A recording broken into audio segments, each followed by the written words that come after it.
Bonjour chers auditeurs de Radio Maria, nous sommes très heureux de vous retrouver ce matin. Bonjour Marie-Armande et Xavier. Bonjour. Bonjour Marie-Christine et François. Bonjour. Nous sommes ravis de vous accueillir dans cette émission. Vous êtes tous les quatre en responsabilité au sein de l'association des Amis du Père Caffarel, qui a été créée pour promouvoir sa cause de béatification, puis de canonisation. Alors, les équipes Notre-Dame sont probablement la fondation du Père Caffarel la plus connue. On rappelle que les équipes Notre-Dame aujourd'hui, ce sont 74 000 couples, 9 700 conseillers et accompagnateurs spirituels dans 14 000 équipes à travers le monde. Et pour la région France-Luxembourg-Suisse, cela représente 9 000 couples et 2 000 conseillers et accompagnateurs spirituels qui cheminent ensemble dans 2 300 équipes. Mais l'œuvre du Père Caffarel ne se résume pas seulement aux équipes Notre-Dame. Voilà, donc vous êtes avec nous ce matin dans cette émission pour nous parler de la vie du Père Caffarel et de son œuvre que vous connaissez bien. Mais tout d'abord, Xavier et Marie-Armande, peut-être vous pouvez vous présenter en quelques mots. Alors, nous sommes mariés depuis presque 52 ans. Nous avons 6 enfants, 35 petits-enfants et 3 arrières. Nous sommes membres des équipes depuis 1973. Nous avons eu pas mal diverses responsabilités, beaucoup des préparations de rassemblement. Nous avons été trésoriers du mouvement et nous sommes ici aujourd'hui parce que nous sommes le couple correspondant des Amis du Père Caffarel pour la France, le Luxembourg et la Suisse. Nous faisons lien entre l'association dont vous avez parlé tout à l'heure et les équipiers, mais aussi tous ceux qui sont intéressés par le Père Caffarel sur la zone France-Luxembourg-Suisse. Voilà. Merci. Alors, je me tourne vers Marie-Christine et François. Est-ce que vous pouvez également vous présenter ? Oui, bonjour, et nous sommes mariés depuis 44 ans. Nous avons 3 enfants et 7 petits-enfants, et nous sommes membres des équipes depuis 37 ans environ. Alors, nous avons eu en couple quelques responsabilités dans les équipes Notre-Dame, mais surtout, j'ai été vice-postulatrice de la cause de canonisation dans sa phase diocésaine, et maintenant, je continue à m'occuper de la cause de canonisation.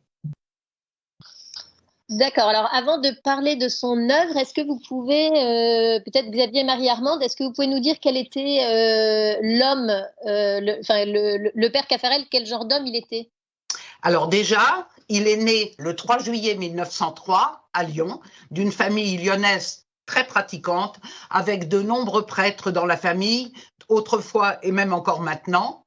Il est ordonné à Paris le 19 avril 1930 et il va commencer son ministère en travaillant dans l'action catholique, en prêchant des retraites, en faisant de la direction spirituelle.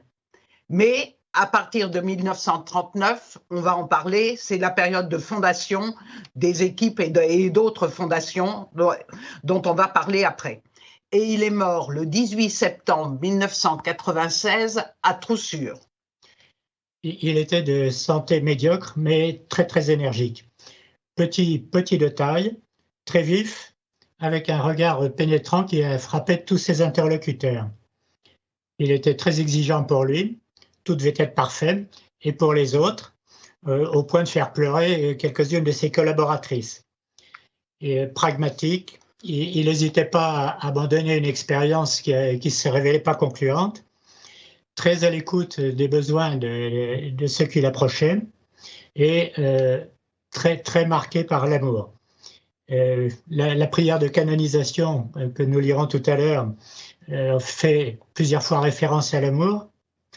Et le Père Caffarel, dans une émission radio, disait « Ma substance, c'est l'amour ». Voilà, je crois que c'est essentiel. Un homme de caractère. Un homme de caractère, absolument. Il a eu sa vocation assez jeune. Je crois que le mois de mars 1923 est un vrai tournant dans sa vie. Est-ce que vous pouvez nous dire exactement ce qui s'est passé à ce moment-là pour le Père Caffarel ? Alors effectivement, en mars 1923, c'est le tournant de sa vie. Il l'a raconté lui-même au cours d'émissions ou d'interviews. Donc le plus simple, c'est de reprendre ses propres mots. Donc d'abord, le récit le plus bref et le plus percutant, c'est « À 20 ans, Jésus-Christ, en un instant, est devenu quelqu'un pour moi. Oh, rien de spectaculaire, en ce lointain jour de mars, j'ai su que j'étais aimé et que j'aimais, et que désormais, entre lui et moi, ce serait pour la vie, tout était joué. » Donc, ce qui est frappant, c'est la soudaineté de cette rencontre du Christ. Ce qu'il dit, j'ai su que j'étais aimé et que j'aimais, donc le Seigneur l'aime et il aime, et puis cet aspect définitif, ce serait pour la vie. Donc ça, c'est la première, le récit le plus bref et le plus connu. Ensuite, dans un deuxième temps, il développe en disant « Depuis ce jour, je n'ai qu'un désir, moi-même entrer plus avant dans cette intimité avec le Christ, et cet autre désir d'amener les autres à cela. » Donc, il veut conduire les autres à cette rencontre avec le Christ. Donc, parce qu'il dit, cela a été capital dans ma vie, cela m'a donné la joie de vivre, la grâce de vivre, l'élan de vivre. Donc, il dira souvent, il faut inviter les êtres à faire l'expérience de Dieu, c'est-à-dire à cette rencontre personnelle que lui-même avait faite et qui avait donc changé sa vie. Et puis, troisième conséquence plutôt dans un troisième temps de cet appel, de cette rencontre, aussitôt a surgi cette pensée de la route sacerdotale pour le suivre. Donc aussitôt, il décide qu'il sera prêtre. Donc c'est la soudaineté et la décision immédiate de devenir prêtre, et puis en outre de partager cette rencontre avec le Christ pour que les autres fassent la même rencontre, qui était c'est l'essentiel de toute sa vie, de tout ce qu'il a entrepris et de toute son œuvre. D'accord. Donc, il a été prêtre diocésain, c'est ça, hein? Alors, au départ, il avait une vocation monastique. Il voulait entrer à la Trappe des Dombes. Sa place était même retenue. Et puis, à cause de problèmes de santé, et parce que son directeur spirituel ne le lui conseillait pas, finalement, il est devenu donc prêtre diocésain. Mais la place de la prière sera toujours première dans sa vie. Et dès cet appel du Christ, et il dira un jour à l'émission de Radioscopie de Jacques Chancel, j'ai la nostalgie du monastère, mais peut-être bien que si je n'avais pas eu cet appel monastique non réalisé en quelque sorte, je n'aurais pas été un prêtre ayant le souci de prier quotidiennement, peut-être bien que ma vie sacerdotale n'aurait pas eu grande fécondité, et peut-être bien que je n'en aurais pas été capable. J'attribue vraiment tout à la prière dans ma vie. C'est une phrase qu'il répétera souvent. Voilà, donc comme il a des problèmes de santé, il va faire un séminaire en étant accompagné un petit peu de façon particulière par Monseigneur Vica, puis par Monseigneur Verdier, qui était au séminaire des Carmes à Paris. Et donc c'est pour ça qu'il est prêtre du diocèse de Paris et non pas du diocèse de Lyon. D'accord. Donc en 1939, vous nous avez dit, Xavier Marie-Armande, il a créé les équipes Notre-Dame. Alors, est-ce que vous pouvez nous expliquer comment cette idée lui est venue? Tout à fait. Alors, pour compléter, suivre ce que disait Marie-Christine tout de suite, l'événement de mars 1923 est tellement important que nous prévoyons de marquer ce centenaire avec les équipes Notre-Dame. Voilà, donc il crée effectivement les équipes Notre-Dame en 1939. C'est un excellent exemple de l'attention du Père Caffarel aux besoins de ceux qu'il rencontre. Et il a décrit lui-même la façon dont ça s'est passé. Il y a des couples qu'il avait entendus en retraite et qui sont venus le voir. Et voilà ce qu'il dit. J'ai rencontré quelques ménages qui m'ont demandé justement de les aider à faire cette découverte du Christ et à le rejoindre, non pas à côté, non pas en marge de leur mariage, mais dans leur mariage et par leur mariage. Et sa réponse à la demande de ces couples, ça a été « cherchons ensemble, unissons-nous et partons à la découverte ». C'est quelque chose qu'on retrouvera d'ailleurs tout au long de sa vie. Et donc, ce groupe de foyers, la première réunion a eu lieu le 25 février 1939. Ça a essaimé. Et il y a eu plusieurs équipes qui ont commencé rapidement à se fonder. Et puis la guerre est arrivée, le père a été mobilisé quelques mois et puis est revenu à Paris. La vie a quand même continué et d'une façon peut-être plus intense que si on était resté en temps de paix. Et en particulier, la place de la prière était très importante. C'est arrivé plusieurs fois que un ou des membres de l'équipe soient arrêtés et mis en prison. À ce moment-là, toute l'équipe se retrouvait dans un appartement et passait la nuit en prière. Et il y a eu beaucoup d'entraide aussi pendant ces périodes. Après la guerre, les équipes ont redémarré très fort. Et au bout d'un an ou deux, il est apparu clairement qu'il fallait organiser ce mouvement, le structurer. Ça a abouti à la rédaction de la charte en 1947, rédaction qui n'est pas juste du Père Caffarel, mais du Père Caffarel et des foyers. Et il s'est inspiré pour ça des ordres monastiques.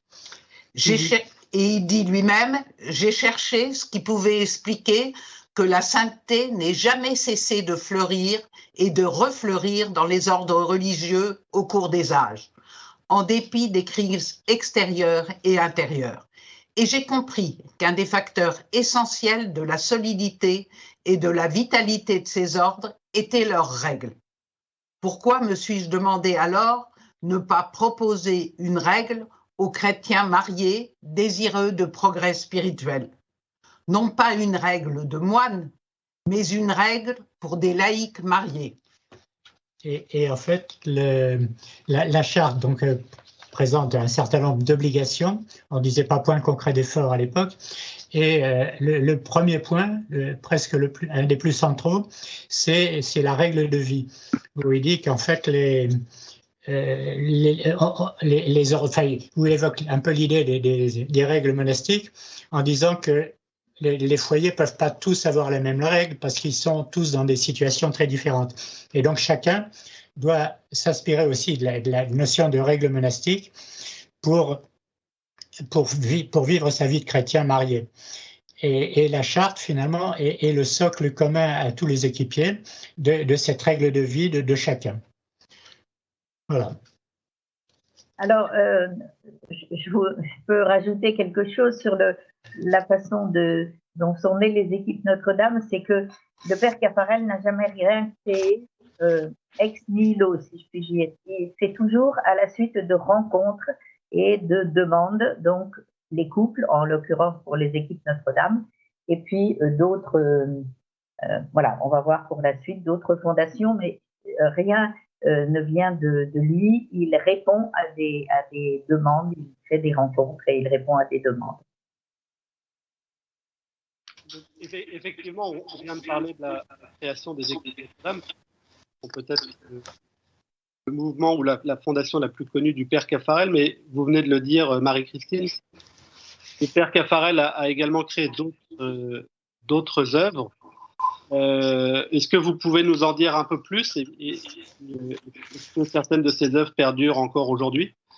Alors oui, alors il a créé un certain nombre de revues et la première revue a été créée en 1945, donc c'est l'Anneau d'Or, qui est une revue qui a duré jusqu'en 1967 et qui a été à son époque très importante. Elle était destinée donc aux couples pour leur donner une formation, une structure théologique. C'était la formation des couples était un souci permanent du Père Caffarel.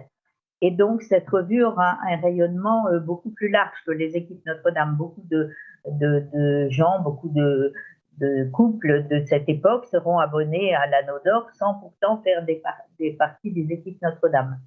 Je peux en donner un exemple personnel, c'est que mes parents étaient abonnés à l'Anneau d'Or, mais n'ont jamais fait partie des équipes Notre-Dame.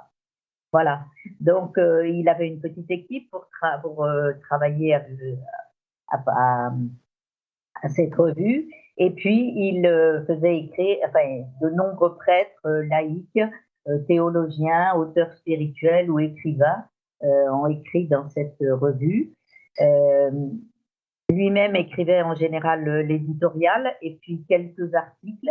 Et puis, il y a quelques numéros sur le mariage qui sont entièrement de sa main.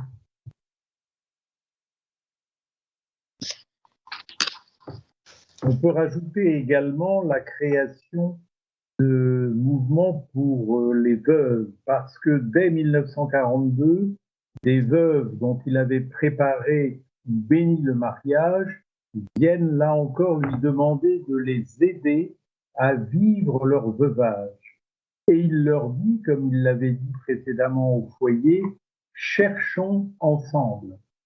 Et c'est ainsi que naîtront la Fraternité Notre-Dame de la Résurrection, qui est un institut séculier de veuves consacrées, institut qui est toujours répandu actuellement en France et en Afrique surtout, ainsi que Espérance et Vie, qui est un mouvement pour les veuves et les veufs dans les premiers temps du veuvage. Avec ces veuves, il va approfondir le sens du veuvage, sa dimension spirituelle et la mission des veuves à destination des couples afin de les aider à vivre leur spiritualité. C'est également avec ces veuves qu'il continuera à vivre la fondation pour les fraternités Notre-Dame de la Résurrection.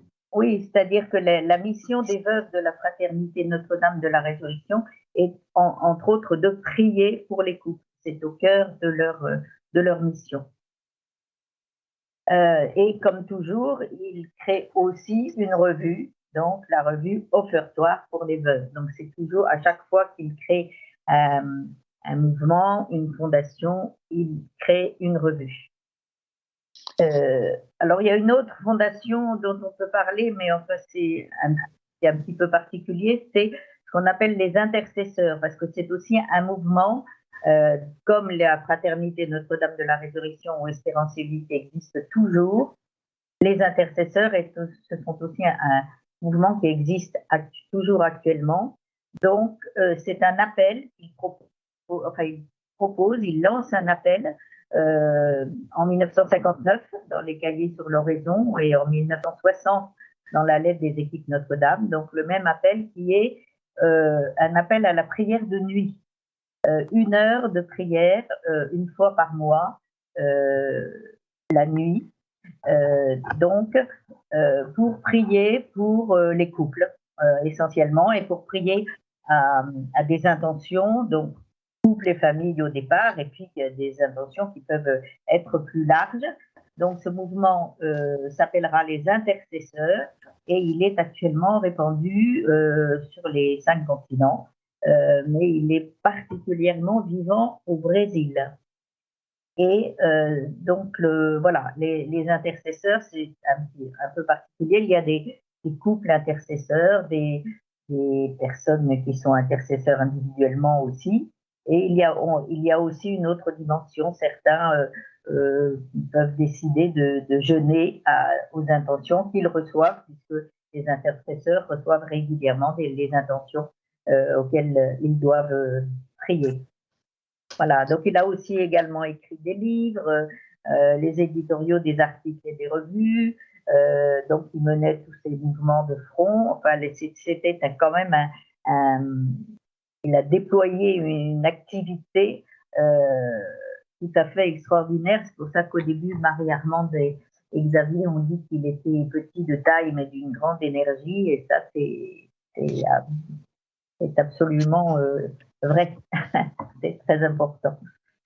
Alors, vous venez de parler du Brésil, où on retrouve une forte présence des intercesseurs. Je crois que le mouvement des équipes Notre-Dame est également très présent au Brésil depuis le début. Hein.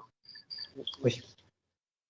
Oui, alors les équipes Notre-Dame sont nées au Brésil en 1950. Donc, vous voyez, c'est 3 ans après la charte. Et c'est un couple brésilien qui a écrit un jour au père Caffarel en disant qu'ils étaient tombés sur l'anneau d'or et qu'ils cherchaient depuis longtemps un mouvement pour les couples et que, voilà, et en lisant l'anneau d'or, ils avaient trouvé exactement ce qu'ils cherchaient. Donc, ils ont eu une correspondance très longue avec le père Caffarel et les équipes sont nées donc en 1950 au Brésil, où il y a maintenant plus d'équipes qu'en France. C'est ça. Et en fait, dans tous les derniers rassemblements internationaux, les Brésiliens font masse. On les a vus la dernière fois à Fatima. C'était à Brasilia en 2012. Là, c'était encore plus manifeste. Tous en jaune et vert. Et même à Lourdes avant, en 2006, déjà, ils avaient une présence très importante. Alors, si on continue un peu dans la vie du père Caffarel, en 1968, c'est également 1966, pardon, une nouvelle grande étape dans sa vie. Donc, il s'installe à Troussus, près de Beauvais. Et en fait, il veut proposer des semaines de prière sur l'oraison. Est-ce que vous pouvez nous expliquer un peu plus ? Alors, comme on l'avait dit tout à l'heure, comme l'a dit Marie-Christine, il avait envisagé une vocation monastique. Donc, c'est resté cette vocation monastique qui n'a pas, il n'a pas été jusqu'au bout, mais il tenait vraiment à ce que le chrétien mette l'oraison au cœur de sa vie. Et il l'a annoncé largement. Il demande, par exemple, dans la charte de 1947, aux responsables d'équipe, alors mes co-responsables à ce moment-là, de faire oraison 10 minutes par jour. Et les cahiers de l'oraison, comme disait Marie-Christine, c'est une des créations du père Caffarel. C'est les cahiers de l'oraison, c'est un petit format de poche qu'on pouvait mettre dans sa poche. C'est lu là aussi par un très très large public, bien au-delà des équipes Notre-Dame. Et ces cahiers sur l'oraison datent de 1957. Et plus les années avancent, plus le père Caffarel recommande aux équipiers, avec de plus en plus d'insistance, de pratiquer l'oraison. Et en 1970, il dit que l'oraison quotidienne est nécessaire pour tous les équipiers, au moins 10 minutes par jour. Voilà. Donc, l'oraison était bien enracinée dans la vie, dans la tête du père Caffarel.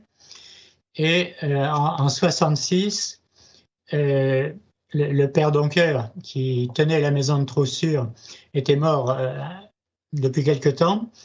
Et ceux qui géraient la maison se demandaient qu'en faire. Avec le père Doncoeur, c'était une maison d'accueil, une maison de retraite, maison de vacances.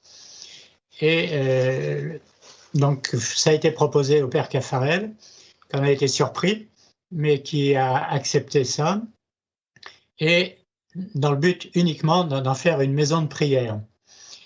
Il a commencé par faire, je crois, la première année, 2 semaines de prière, et petit à petit, il est vite arrivé à 1 semaine chaque mois.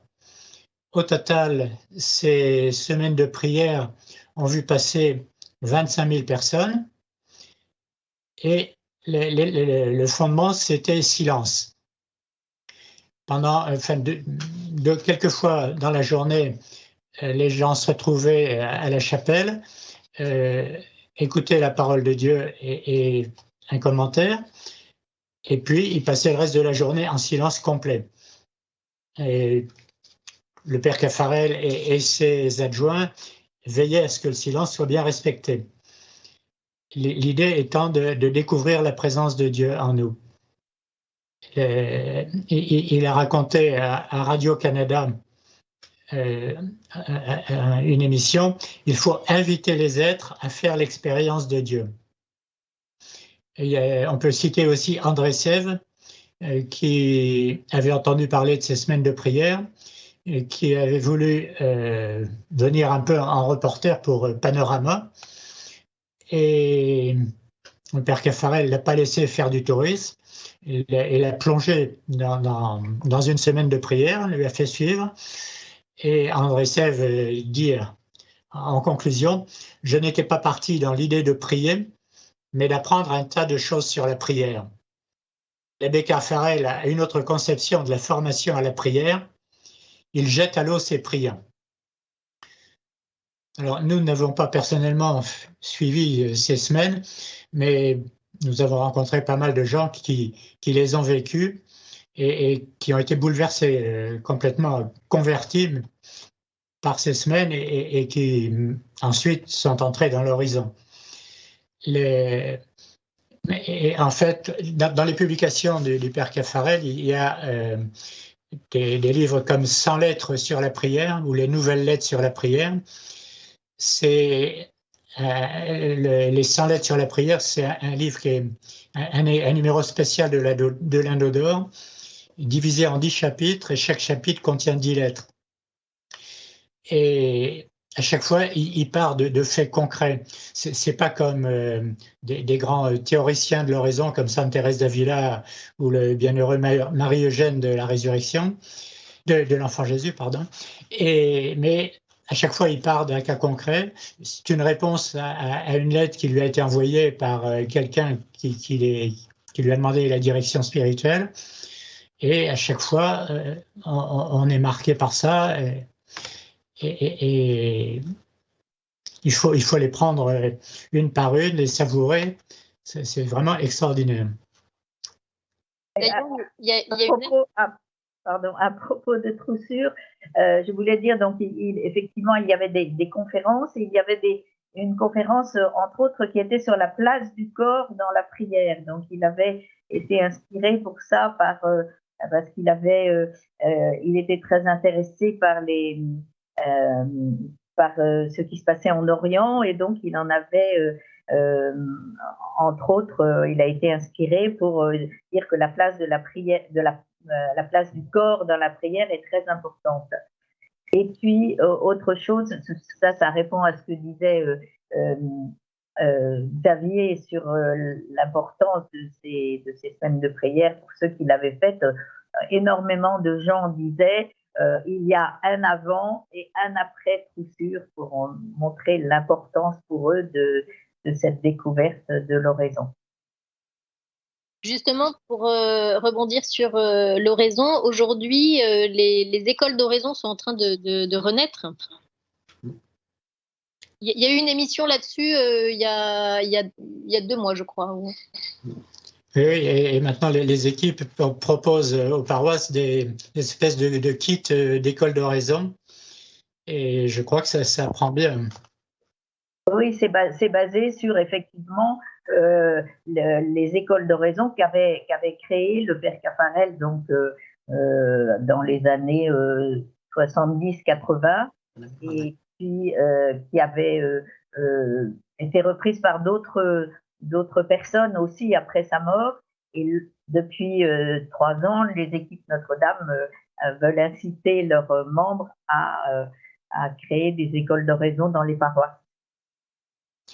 Pour revenir à la curiosité du père Caffarel dont parlait Marie-Christine, il a aussi suivi de très près le démarrage du renouveau charismatique, d'abord aux États-Unis, et il s'est demandé, il a fait un petit fascicule d'ailleurs, sur l'idée de pentecôtisme catholique en Europe. Et il a rencontré, il a même mis en contact des fondateurs du renouveau en France. La première réunion de ce qui deviendra la communauté de l'Emmanuel a eu lieu en fait à Troussure en février 1972.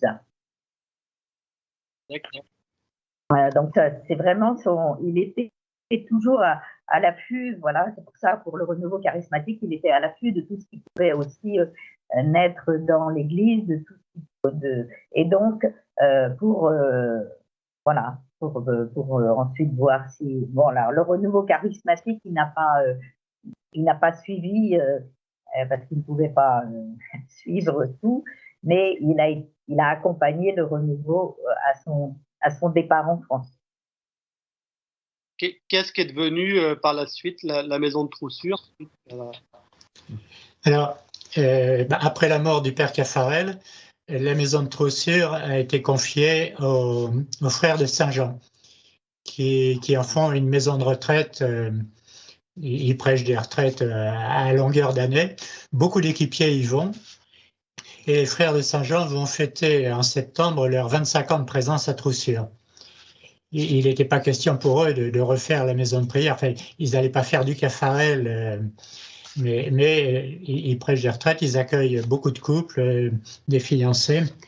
Et ils sont très pointus sur la connaissance du père Caffarel et ils tiennent beaucoup à ce que le père Doncker et le père Caffarel soient connus à Troussure, parce que c'est l'héritage pour eux. Et c'est à cause d'eux qu'ils sont à Troussure. Et dans le couloir qui conduit à la salle de conférence qu'ils ont construite, et il y a des panneaux qui présentent la vie et l'œuvre du père Doncker et du père Caffarel. D'accord.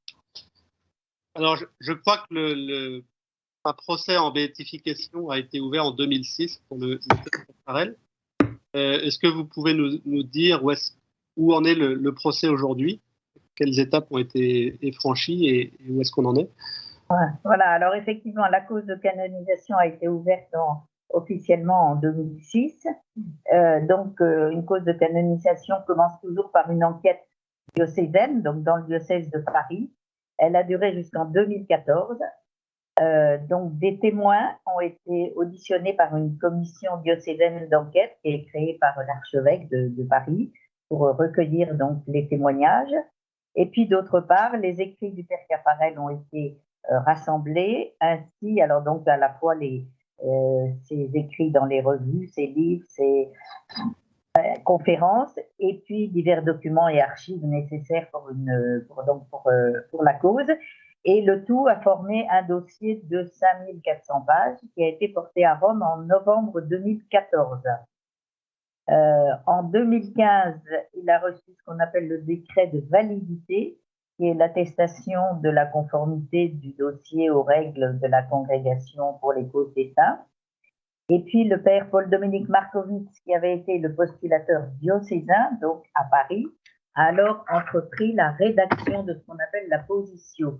Alors la positio, sous ce nom savant, il faut voir une thèse comme une thèse comprenant les témoignages donc recueillis dans la phase diocésaine, une biographie détaillée du père Caffarel, un choix de textes et d'archives qui a été difficile à faire parce que le père Caffarel a énormément écrit, donc il y avait 3000 pages de textes dans le dossier du père Caffarel, donc il fallait, c'était difficile de choisir, et puis une présentation surtout, le plus important, de la manière dont le père Caffarel a vécu les vertus de façon héroïque, selon les termes précis.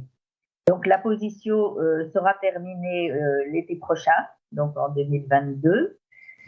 Et alors à partir de là, les théologiens et les cardinaux consulteurs de la Congrégation pour les causes des saints donc l'examineront. Et dans un délai de 2, 3, 4 ans, nous l'espérons, ils pourront proposer au pape de déclarer le père Caffarel vénérable. C'est la première étape. Et ensuite, il faudra un miracle pour qu'il soit béatifié et un miracle pour qu'il soit canonisé. Donc après, si je puis dire, cela ne dépend plus de nous, si ce n'est que ça dépend de nos prières, mais c'est le Seigneur qui fait les miracles. Mais alors, il y a donc la prière de canonisation qui a été écrite par le père Markovitz. Et puis, il y a l'association des amis du père Caffarel, dont on a parlé au début. Donc, elle a un site qui s'appelle donc Les Amis du père Caffarel. vous pouvez le trouver sur Internet, un bulletin trimestriel. Et elle a été créée donc pour promouvoir la cause et pour faire connaître l'œuvre et la pensée du Père Caffarel par des colloques, des publications, etc. Elle a des correspondants dans tous les pays où sont implantées les équipes Notre-Dame. Et donc, les correspondants français sont Marie-Armande et Xavier. Voilà. Et donc, ils peuvent donner leur adresse mail peut-être pour qu'on puisse les joindre directement. Tout à fait. C'est donc correspondant.caffarel @équipe au pluriel notre-dame.fr et correspondant est au singulier. Alors, merci pour toutes ces informations. Alors, il faut dire que les propos sont assez développés. Alors, je vous propose de lire cette prière pour la béatification du serviteur de Dieu, Henri Caffarel. Est-ce que je peux ajouter une chose? Bien sûr. Oui, à propos de la charte, il y a ce qui est souvent le plus connu du Père Caffarel, c'est le fameux devoir de s'asseoir, qui est donc l'entretien, enfin, du couple chaque mois, donc pour se retrouver. Et c'est là qu'on voit que le Père Caffarel était vraiment, si je puis dire, en avance sur son temps, parce que la communication dont on parle maintenant, la communication dans le couple, etc., eh bien pour lui, ce devoir de s'asseoir, il en parlait déjà donc dans les années 45. Donc, et ce DSA, comme on l'appelle, et cette rencontre en couple sous le regard de Dieu est une des choses qui est le plus connue du Père Caffarel. Voilà, je voulais juste revenir sur ce point. Oui, j'aurais peut-être aussi quelque chose à rajouter. On a parlé d'oraison, de la formation à l'oraison. Le Père Caffarel a organisé 5 soirées sur la prière intérieure dans la très grande salle de la Mutualité à Paris. La salle était comble et pendant les temps d'oraison, le silence complet. Et ces soirées sur la prière intérieure sont encore disponibles en enregistrement audio d'une qualité un peu inégale, ou bien on en a les textes. Très bien. D'ailleurs, la prochaine émission, le mois prochain, sera sur la réunion d'équipe, voilà, où un couple viendra témoigner, et ainsi qu'un conseiller spirituel de ce qu'ils vivent au sein de leur équipe. Alors, donc, je vous propose de conclure. Je vais vous lire cette prière de béatification. Dieu notre Père, tu as mis au fond du cœur de ton serviteur Henri Caffarel un élan d'amour qui l'attachait sans réserve à ton Fils et l'inspirait pour parler de lui. Prophète pour notre temps, il a montré la dignité et la beauté de la vocation de chacun selon la parole que Jésus adresse à tous. Viens et suis-moi. Il a enthousiasmé les époux pour la grandeur du sacrement de mariage qui signifie le mystère d'unité et d'amour fécond entre le Christ et l'Église. Il a montré que prêtres et couples sont appelés à vivre la vocation de l'amour. Il a guidé les veuves. L'amour est plus fort que la mort. Poussé par l'Esprit, il a conduit beaucoup de croyants sur le chemin de la prière. Saisi par un feu dévorant, il était habité par toi, Seigneur. Dieu notre Père, par l'intercession de Notre-Dame, nous te prions de hâter le jour où l'Église proclamera la sainteté de sa vie, pour que tous trouvent la joie de suivre ton Fils, chacun selon sa vocation dans l'Esprit. Voilà, et à la fin, donc, on précise la grâce à demander au Père Caffarel, par l'intercession du Père Caffarel. Voilà, par son intercession.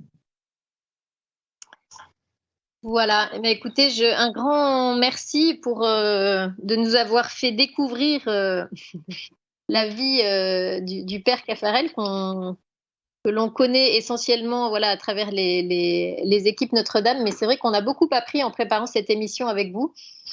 Donc un grand merci aussi pour tout ce que vous faites pour, voilà, pour faire rayonner son œuvre. Est-ce que vous voulez ajouter un petit mot Je n'ai pas précisé que François était le secrétaire de l'association des Amis du Père Caffarel.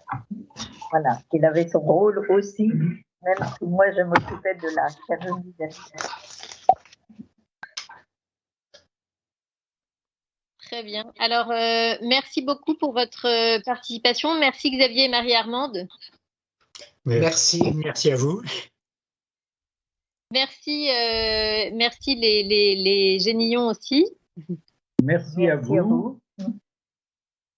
Merci Radio Maria de nous avoir permis de présenter le Père Caffarel ce matin lors de cette émission consacrée à la spiritualité conjugale.